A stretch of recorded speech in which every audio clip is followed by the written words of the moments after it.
Hello friends, welcome to the session on 8051 microcontroller unit. In this session, we'll be discussing about 8051 subroutine instructions.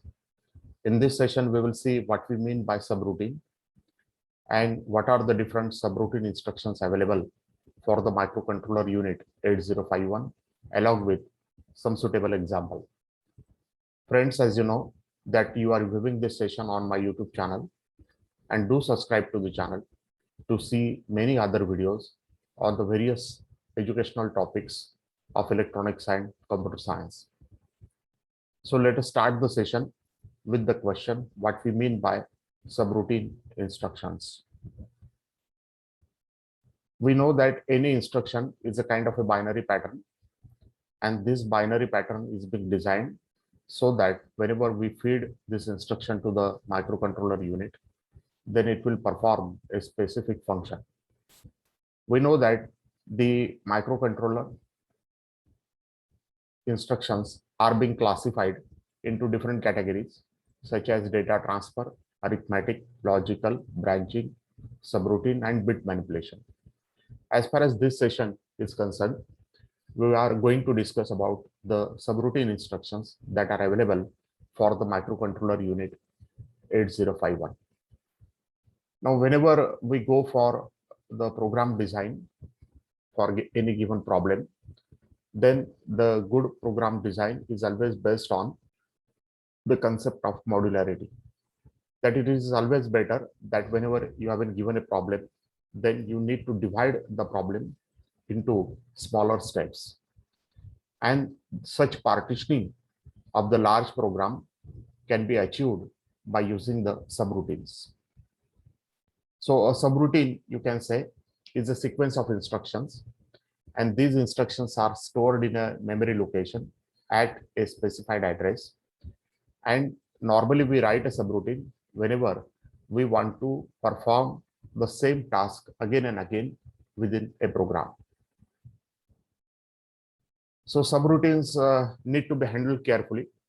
So as far as 8051 is concerned, we can handle the subroutine by using the two instructions, and these instructions are call and return. So call instruction is of the form call followed by address. And whenever this instruction is being executed, then the content of the program counter will be saved into the stack, and the program counter will be loaded with the address that is being given in the call. And this instruction will cause the control of execution to transfer to the specific location that is being mentioned in the call instruction. Normally, return instruction is the last instruction of any subroutine. That is, whenever the instructions given in the subroutine are executed, then at the end, we should go back to our original main program, and this can be achieved by using the return instruction. So when it is executed, the return address that is being previously saved in the stack is retrieved, and it is loaded into the program counter so that the control will be transferred to the calling program. So let us understand how to write this call instruction and how to write this return instruction for the microcontroller unit 8051. The first instruction is a call instruction. This instruction is written as long call, L call followed by 16-bit address. This instruction will unconditionally call a subroutine that is being located at the specified address. So this instruction is a 3-byte instruction because it will consist of the address of the 16-bit address of the memory location. This instruction will increment the program counter by 3 and will generate the address of the next instruction and save this address into the stack. The program counter will then be loaded with the 16-bit address that is being given in the instruction itself, and this instruction will not cause affection of any flags. So when this instruction is executed, as shown in this window, the program counter is incremented by 3 stack pointer is incremented by 1. The 8 bits of the program counter from 7 to 0 will be transferred to the memory location that is being pointed by the stack pointer. Stack pointer will be further incremented by 1. The next higher bits of the program counter will be transferred to the memory location pointed by the stack pointer, and the address that is being given in the instruction will be transferred to the program counter. So all these happenings will take place whenever this instruction is executed by the microcontroller unit. Another form of the call is absolute call or A call, and this instruction will unconditionally calls the subroutine located at the indicated address. This instruction is a 2-byte instruction. So observe the difference. This is a 3-byte instruction while this is a 2-byte instruction.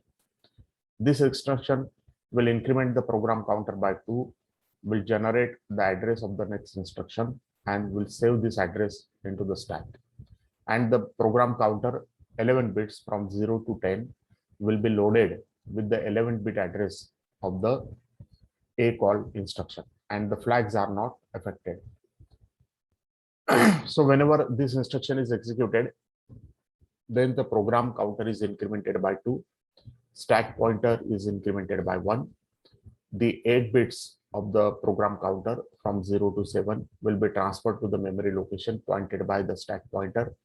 Stack pointer is incremented by 1, and the next higher bits of the program counter are transferred to the memory location pointed by the stack pointer, and the 11-bit address given in the instruction will be transferred to the program counter. Return instruction is used for return from the subroutine. This instruction will pops the top 2 contents of the stack, and it is loaded to the program counter PC. It will decrement the stack pointer by 2, and the flags are not affected by the execution of this instruction.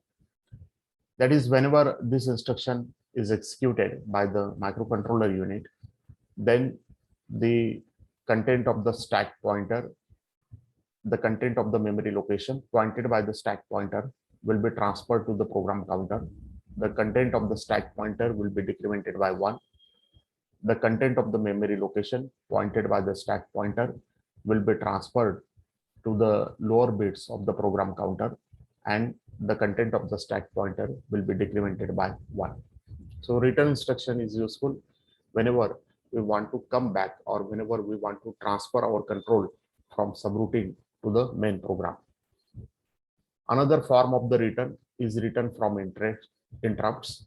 So this instruction will pop the top 2 contents of the stack, and it is loaded into the PC.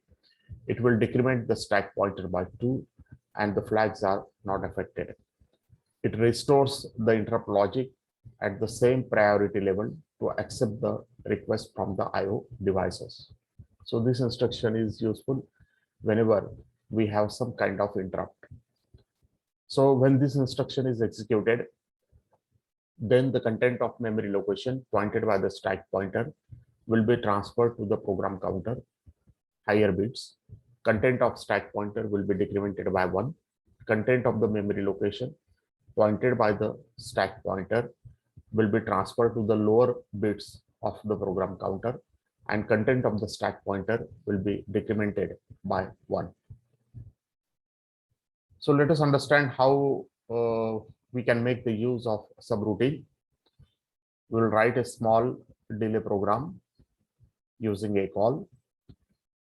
Suppose initially we are moving a number 55 hexadecimal into the accumulator A, and suppose we are transferring this number to the register P1, and now we are making a call to a subroutine called as a delay. We are complementing the content of the A, and then we are making a short jump to the instruction labeled as again. So this is a delay subroutine which is being labeled as a delay. Initially, we will move R3 by some number #200, and then we will decrement and jump if not 0 R3 here, where the same instruction is labeled as here and the final instruction is the return. So this is a small subroutine which will cause a certain amount of time delay. So one can easily observe that here we have made the use of call to call the subroutine, and here we have made the use of return to return back to the program. So when you execute such type of the assembly language instructions by using any microcontroller simulator, then one can easily observe that continuously the content of accumulator and the content of the P1 will goes on changing after a certain amount of delay. So initially it will be 5, 5. When it is complemented, it will become AA. Then again, it will become 5, 5. So this goes on continuously, and such kind of display you can easily observe on your microcontroller simulator. So thank you friends for viewing the session. Hopefully you have understood what are the subroutine instructions and how they can be used in assembly language program. Thank you all for viewing the session.